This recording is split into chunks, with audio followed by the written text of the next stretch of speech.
Ito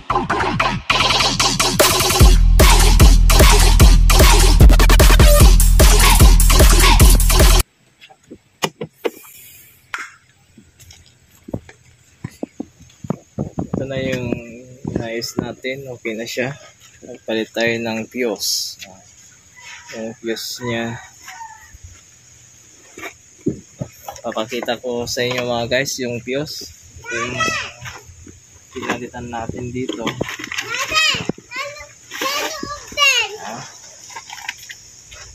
Ito yung sira. Fuse. Pag ang problema guys yung sasakyan nyo, itong Mercedes-Benz, ayaw umandar pag umaga. Pero pag dinikit nyo dito guys, saka dito umandar, ito yung problema. Palitan nyo lang guys. Tapos i-check nyo din yung mga linya. Pakita ko yung loob nito guys. Yan. Yan, ganito yung loob ng fuse ng Mercedes. Ito may mga fuse siya nandito. May nakalagay na guys, yan.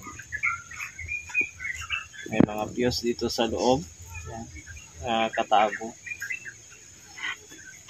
Ito naman yung min. Ayan, yan. Ito yung min niya. Ito lang yung ginawa namin dito sa Mercedes. Okay na siya. Yes, ito yung pinalit namin. Dito yung fuse box dito. Makikita nyo. Ito yung napalit namin. Bago. Yan.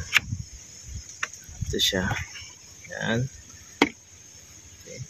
Palitan na namin. Maya kukunin na ito. Okay. Kukunin na yung may-ari yung sasakyan.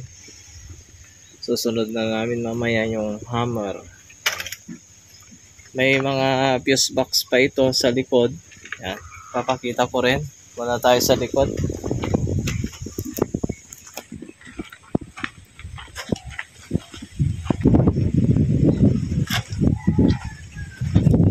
So, pag wala naman, kunwari walang mga ilaw, ganon, laser, ayan, check nyo lang dito guys, andito sa likod yung mga fuse, ito, basta yung mga Mercedes, andito yung mga fuse nya, meron dito sa likod.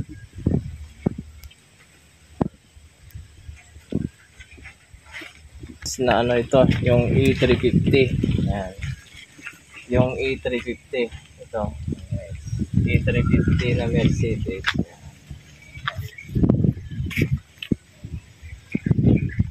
Dito yung mga fuse. Kita nyo na dito. Tapos meron ding control dito. Guys, sa kabila. Ito. Ito yung ano niya. May control dito. Dito sa likod. Yan. Yan yung control niya. Ito yung module sa ano niya. Sa susi. Guys, yan. Namin dito sa ano, sa Mercedes E350. Yan lang yung gagawin nyo pag umaga yung umandar. Yan. Ito lang yung gagawin niyo. Guys, palitan nyo lang yung fuse box niya. Pag wala naman kayong mabiling fuse box, yun nga, buksan nyo lang yun mga guys, tapos pwede nyo i-convert sa loob. Yan, pwede nyo i-convert yung fuse box natin. Palitan nyo lang yung mga nasira. I-demo ko mga guys pag anong gagawin. Kunin ko lang yung fuse. Pag wala kayong mabiling fuse na buo, kasi in-order pa ito sa ibang bansa, no? May nag-orderan naman yung may-ari. Ito, pwede yung buksan, guys.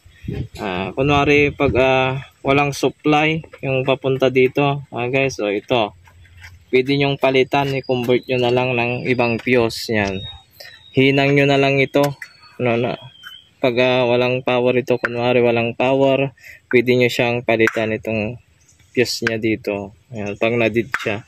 Katulad nito mga guys, pag nadid din ito, pwede nyong palitan. Ayan.